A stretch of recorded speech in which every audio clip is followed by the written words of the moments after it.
Barriers to youth participation in sport. Background. Major barriers to youth sport participation include, but are not limited to, gender, socioeconomic status, and bullying. Sport is considered to be an activity including 2 or more participants for the purpose of competition and also includes physical exertion. In sport, participation can be defined in many ways. This depends on how one would define sport. In this case, participation is defined as individuals who engage in sport for the purpose of competition with others, under a set of rules, or to improve their personal sporting performance. Oxford Dictionary defines a barrier as a circumstance or obstacle that keeps people or things apart or prevents progress. Studying barriers to youth sport and how to overcome them in hopes to increase participation rates clearly benefits the youth sport population. Youth, hereinafter referred to as all participants in sport aged 18 and under. This research can be used to increase participation rates in the future. Not only does this benefit the youth population, but other active participants such as coaches, volunteers, and attendees also benefit by providing job opportunities and sources of entertainment. This type of research needs to be done to help raise youth sport participation rates to help issues such as childhood obesity come to a halt. Research problem. The problem is decreasing youth sport participation rates due to perceived barriers. The more barriers an individual faces, the least likely they are to participate in sport because of the detrimental effects it has on them. Research question and purpose. What is the relationship between understanding and identifying barriers, overcoming them, and youth sport participation rates? Purpose. The purpose of this proposal is to determine how and why barriers decrease participation in youth sport. To encourage participation, a greater understanding of potential barriers is needed. Aims and objectives. Aim 1. To understand the correlation between barriers and youth participation rates in sport. Objective. Define barriers in sport participation in youth aged 18 and under. Objective. Complete a literature review on barriers to youth participation in sport, including how to overcome them and their relationship to decrease participation rates. Aim 2. Examine youth participation rates in sport with and without the presence of barriers. Have experimental and control group. Objective. Record level of participation between experimental and control groups. Objective. Compare results after 1 year and determine how barriers affect participation rates and how to potentially overcome them to increase said participation rates. Socioeconomic status. 5% of Canadians do not participate in sport. Of that 5%, 31% report they don't participate because services are for the rich and affluent. Perceived costs are more likely to be identified as a barrier by those in the lowest household income group, compared to the average Canadian.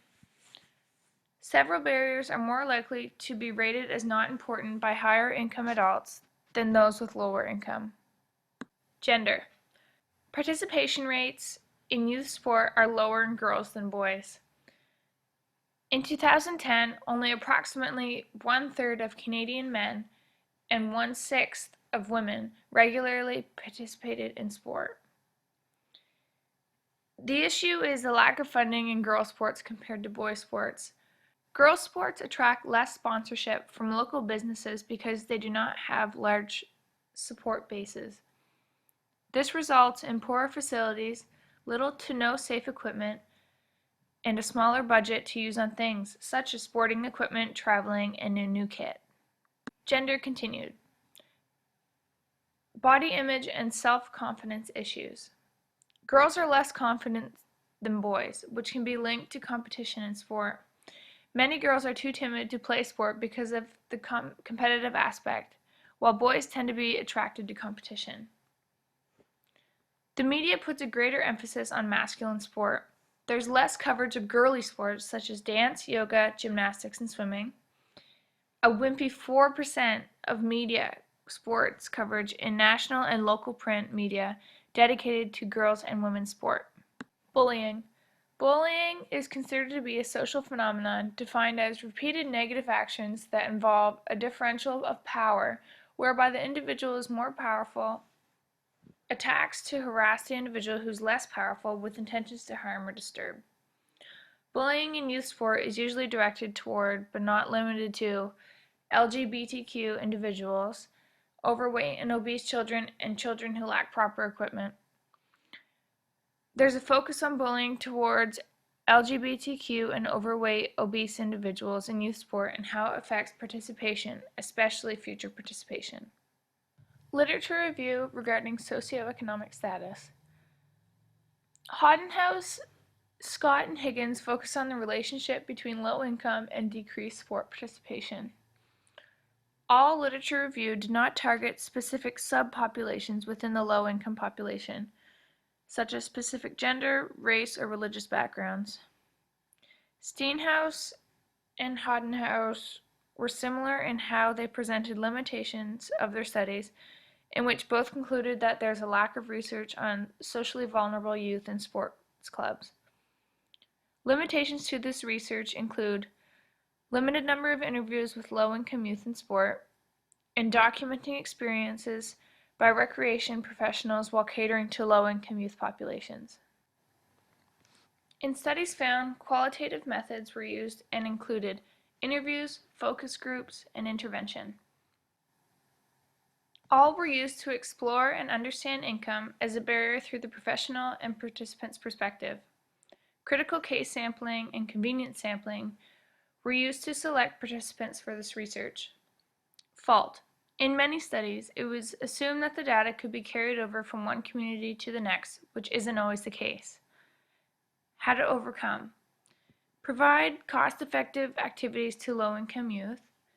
This will in turn increase academic, social, and interpersonal competence to reduce risky behaviors by providing low-income youth something to do, which benefits their health in many ways. Social marketing theory was used in Scott and Higgins' study to do an exploratory research design in order to define and approach the problem of recreational professionals and their effects to serve low-income individuals.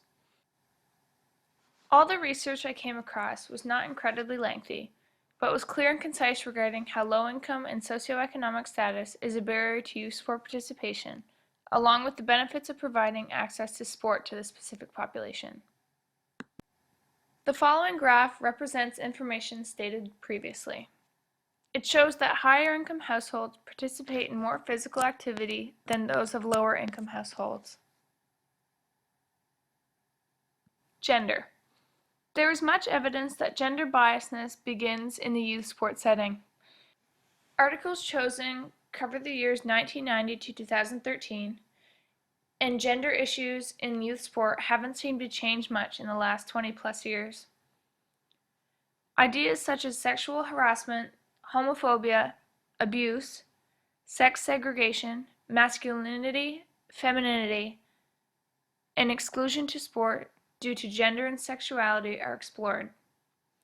Penny and Harris concluded, for historical reasons, boys and girls are generally treated according to their sex rather than their potential in all phases of physical education. All articles reviewed covered topics such as sex segregation and gender biasness, along with said gender-appropriate activities. Adams is the only one who clearly states in his research that separate is not equal when it comes to sex segregation in youth sport. Gaps in this research lie in the fact that the majority of articles are written about the negative impacts on girls and women due to gender issues in sport.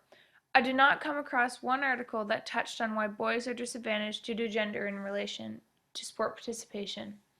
In much of the research and literature review, masculine is seen as the advantage over feminine.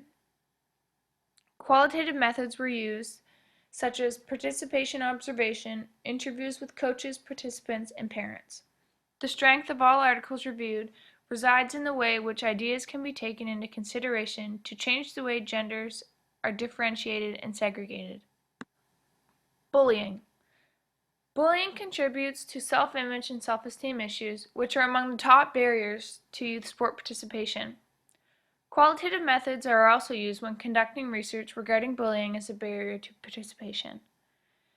It is helpful to view the perspectives of the service providers and youth advocates working with the identified youth.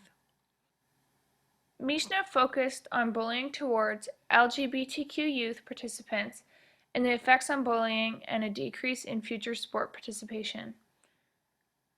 Purposive sampling was used in Mishna's study to identify the service providers and peer advocates. Limitations to this include self-reporting of being LGBTQ, as some youth are sadly too ashamed to publicly admit it in fear they will be bullied. In contrast, Shannon's article focused generally on bullying towards overweight and obese youth in sport. She discussed youth may be discouraged to participate in sport because of weight-related peer victimization. Although overweight and obese children are the ones who benefit most from physical activity in sport, they're the ones stigmatized for taking part. Like Mishna, Shannon used qualitative methods for data collection through interviews with coaches, administrators, and leaders in youth recreation. I preferred Shannon's article as it proved to be realistic and reputable because of the larger sample size and a wider geographic location. How to overcome. Consider more studies applicable to bullying in recreation, sport, and physical activity settings. This would eventually benefit youth to help encourage higher participation rates and acceptance of LGBTQ participants and overweight and obese youth. If this is done, obesity rates will drop and in turn benefit the health of the child and also the health of others, taking stress off the healthcare system and taxpayers to pay for high costs of obesity, which is over $4 billion annually in Canada. Methods that I would use to conduct further studies to barriers to youth sport participation would include more qualitative methods such as in-depth surveys by telephone, in person, and online, along with interviews with self-proclaimed youth sport participants and other active participants such as coaches, volunteers, and parents. Limitations to this method of data collecting would be not reaching everyone. For example, if looking to reach low-income populations, some may not have a phone or the internet. The best way to get in contact with youth would be to interview and administer surveys at schools, extracurricular activities, and places such as the Boys and Girls Club. Conclusion. Increasing youth sport participation by identifying and overcoming barriers is crucial for future participation and the health of generations to come. Although the main beneficiary is the youth population, this type of research eventually benefits everyone involved with sport. This creates a domino effect, benefiting more people as it goes on. First youth, then sport coaches, leaders, and parents, then eventually taxpayers in the healthcare system.